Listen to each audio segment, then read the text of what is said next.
Hi everyone, welcome to my YouTube channel. And आज मैं आपको एक्सप्लेन कर रही हूँ episode 4 of the drama present is present. तो एपिसोड 4 के स्टार्ट में हमें दिखाया जाता है कि ज़ीकी और युनसिया की शादी हो रही होती है, लेकिन साथ ही हमें ये भी दिखाया जाता है कि युनसिया की डेथ हो गई है। ज़ीकी इन सब मेमोरीज को याद करके बहुत ही दुखी हो रहा होता है और साथ ही साथ खुद से बोल रहा होता है कि मुझे युनसिया को इस बात का विश्वास दिलाना होगा कि डुअल स्पेस टाइम भी एग्जिस्ट करता है। अब प्रेजेंट का सीन दिखाया जाता है जहाँ पर युनसिया और ज़ीकी बोर्ड मीटिंग में जाने के लिए अच्छे से तैयार हो जाते हैं। तो ज़ीकी युनसिया से पूछता है कि क्या तुम तैयार हो, जिसका जवाब देते हुए युनसिया कहती है कि हाँ। अब सीन चेंज होता है और हम जोवई को देखते हैं जो कि मीटिंग में बैठा हुआ होता है और जोवई बोर्ड मेंबर से बोल रहा होता है कि आप लोगों को तो ज़ीकी का बिहेवियर पता ही है, शायद वो रात भर पार्टी कर रहा होगा इसीलिए वो यहाँ टाइम पर नहीं आ पाया। वही हम ज़ीकी और युनसिया को देखते हैं जो कि ऑफिस के सामने आ जाते हैं और साथ ही नीरिंग भी वहाँ पहुँच जाती है। वहीं Jowai equity transfer agreement board members को दिखा रहा होता है और उनसे बोल रहा होता है कि आज सुबह ही ज़ीकी ने इन डॉक्यूमेंट पर साइन कर दिए हैं और इस कंपनी के सारे शेयर्स मेरे नाम कर दिए हैं। और वो बोलता है कि मुझे पता है कि आप लोग मेरा विश्वास नहीं करोगे, इसलिए मेरे पास वीडियो प्रूफ भी है आप सबको साबित करने के लिए कि ज़ीकी ने ये डॉक्यूमेंट खुद साइन किया है। और चनवो जब वो वीडियो प्ले करता है तो असल में वो ज़ीकी की नहीं बल्कि खुद जोवई की होती है, जिसमें वो बता रहा है कि वह कंपनी के पैसे कैसे चोरी कर रहा है। ये देखकर तो जोवई बिल्कुल घबरा जाता है और जल्दी से स्क्रीन बंद कर देता है और गुस्से में चनबो से बोलता है कि ये वीडियो तुम्हें किसने दी है। तभी ज़ीकी युनसिया और नीनिंग के साथ मीटिंग रूम में एंटर करता है और बोलता है कि मैंने ये वीडियो दी है। और वो जोवई को देख के बोलता है कि आपको देख के ऐसा क्यों लग रहा है कि आपने जैसे कोई भूत देख लिया है, नहीं तो कल तक तो आप डॉक्यूमेंट्स पर साइन करवाने के लिए मेरी उंगलियां काटने तक के लिए भी तैयार थे। तभी जोवई चनबो और बोर्ड मेंबर्स की तरफ इशारा करते हुए बोलता है कि तुम सब इन सब में शामिल हो, तुम सारे ज़ीकी की साइड में हो, तुम सबने मिलकर मुझे फंसाया है। तो ज़ीकी बोलता है कि कंपनी के सीनियर्स ने ये सब कंपनी के फायदे के लिए किया है और इन्होंने मेरे डैड के विल के मुताबिक मेरा साथ दिया है। ज़ीकी सारे बोर्ड मेंबर्स को बोलता है कि जोवई ने कैसे कंपनी के फंड चुराए हैं, इन सब के सबूत मैंने आप सबको मेल पर ट्रांसफर कर दिए हैं, आप उन सबको आराम से देख सकते हैं। और मैं कंपनी में कुछ चेंजेस के बारे में अनाउंस करना चाहता हूँ। और वो नीनिंग को R&D डिपार्टमेंट का हेड बताता है और वो बोलता है कि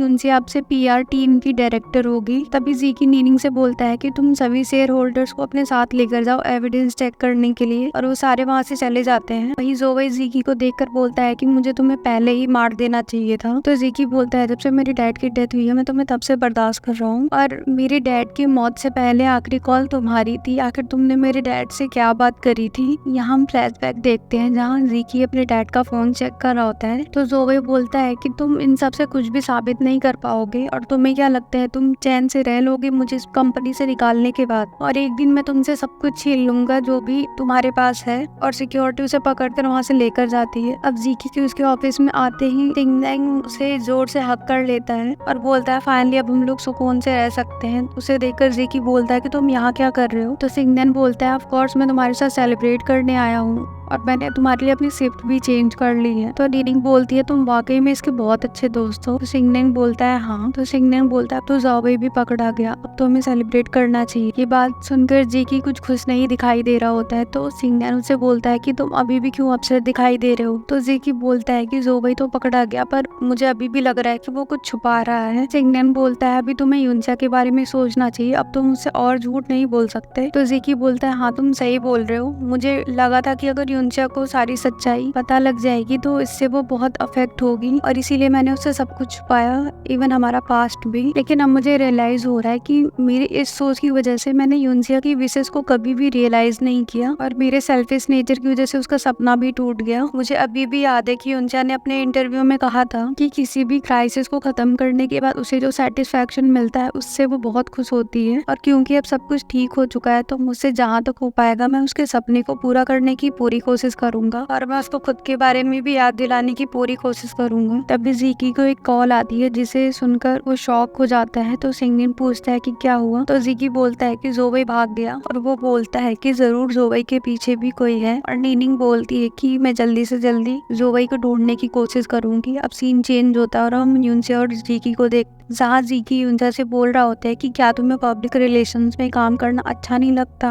ये सुनकर यूनसा बोलती है कि नहीं, मुझे अच्छा लगता है। तो जीकी फिर बोलता है कि तुम रिजाइन क्यों करना चाहती हो, जिसका जवाब देते हुए यूनसा बोलती है कि तुम्हारी वजह से। तो जीकी बोलता है मेरी वजह से। तो यूनसा बोलती है कि वैसे जीकी, तुम एक अच्छे इंसान हो पर तुम एक अच्छे बॉस बिल्कुल नहीं हो। चाहे तुमने मुझे काइंडनेस दिखाते हुए डायरेक्टर की पोजीशन दी या तुमने मुझे नौकरी से निकालने की कंपनसेशन की वजह से ये पोजीशन दी, पर तुमने कभी भी मुझसे नहीं पूछा कि मैं क्या चाहती हूँ। और ये डिसीजन लेने से पहले तुमने एक बार भी मेरी राय नहीं ली। ये तुमने वैसे ही किया जैसे तुमने मुझे नौकरी से निकाल दिया मुझे प्रोटेक्ट करने के लिए, तब भी तुमने मेरी एक बार भी राय नहीं ली, और जिस वजह से मैंने तुम्हें काफी ज्यादा ब्लेम किया है। तो जीकी बोलता है कि पास में तुम्हें मेरी वजह से जितना भी सफर करना पड़ा हो, मैं उसके लिए तुमसे माफी मांगती हूँ। और उसके माफी मांगने पर यूनसा बोलती है कि मैं तुम्हारी माफी को एक्सेप्ट करती हूँ। और वो बोलती है कि पास में जो भी होना था वो हो चुका है, इसीलिए अब हम पास की बातें नहीं करते हैं। और वहाँ से जाने लग उसके जाने पर जीकी पीछे से बोलता है कि जो वही भाग चुका है, इसलिए तुम थोड़ा सावधान रहना। अब यूनसा जब घर आ रही होती है तो देखती है कि मैडम सन अपने घर के आगे डेकोरेशंस लगा रही होती हैं, जिसे देखकर यूनसा बोलती है कि ये किस खुशी में। तो मैडम सन बोलती है कि तुम्हारी सिस्टर इन लॉ को बेबी होने वाला है। और तभी वो बोलती है कि मुझे तुम्हारी सिस्टर इन लॉ के पास हॉस्पिटल जाना है, और जल्दी जल्दी मैं वहाँ से चली जाती। तभी यूनसा को फिर से फ्यूचर के जीकी का कॉल आता है। तो जीकी बोलता है कि मैडम सन तुमसे बात करना चाहती है। तो मैडम सन बोलती है कि तुम्हारी नीज आज 1 साल की होने वाली है, पर तुम मुझसे एक बार भी नहीं मिलने आई। ये सुनकर वो तो शौक ही रह जाती है, क्योंकि मैडम सन तो उसके सामने से जा रही होती है, पर ये फोन पर भी मैडम सन से ही बात कर रही होती है। अब जीकी यूनसा से बोलता है कि अब तो तुम्हें पता चल ही गया होगा कि मुझे लॉटरी का नंबर कैसे मालूम था। थोड़ा शौक में आते हुए बोलती है क्योंकि हम दोनों सेम टाइमलाइन में नहीं है। तो जीकी बोलता है कि ये फोन जिस पे तुम बात कर रही हो असल में ये डुअल स्पेस फोन है, और हम इससे बस एक बार ही बात कर सकते हैं 12 से 12:02 तक। तो यूनसा बोलती है कि आखिर तुम हो कौन, जिसका जवाब देते हुए जीकी बोलता है कि अगर तुम्हें मेरी बात पर विश्वास है तो तुम एमयू ग्रुप को मत छोड़ना, और हो सके तो जीकी के साथ ही रहना। ये सुनकर यूनसा बोलती है मैंने तो अभी एमयू ग्रुप से रिजाइन कर दिया है। तभी ये कॉल डिस्कनेक्ट हो जाती है। वही नेक्स्ट डे यूनसा जीकी के पास आ जाती है, जहाँ जीकी बोलता है कि मैं इस बात से बहुत खुश हूँ कि तुम वापस आ गई। तभी यूनसा बोलती है कि मैं PR डायरेक्टर की जॉब को एक्सेप्ट करती हूँ, और बोलती है कि पब्लिक का जो तुम्हारे बारे में ओपिनियन है उसे चेंज करना होगा, और इसको बदलने के लिए पहले तुम्हें अपना ड्रेसिंग स्टाइल चेंज करना होगा। और कंपनी को टेक ओवर करने के बाद जीकी अपना पहला इंटरव्यू देता है, जो कि बहुत बड़े लेवल पे ब्रॉडकास्ट होता है, और हर जगह यही बात चल रही होती है कि जीकी ने कंपनी को टेक ओवर कर लिया है। अब जीकी यूनसा को लेकर एक पेट शॉप में आता है, जहाँ यूनसा उसको रिकॉर्ड कर रही होती है, पर वो डिसाइड नहीं कर पा रहा होता है कि उसे क्या लेना है। और क्योंकि यूनसा को जल्दी में कहीं जाना होता है, इसलिए वो जीकी को डिफरेंट ऑप्शन सजेस्ट कर रही होती है।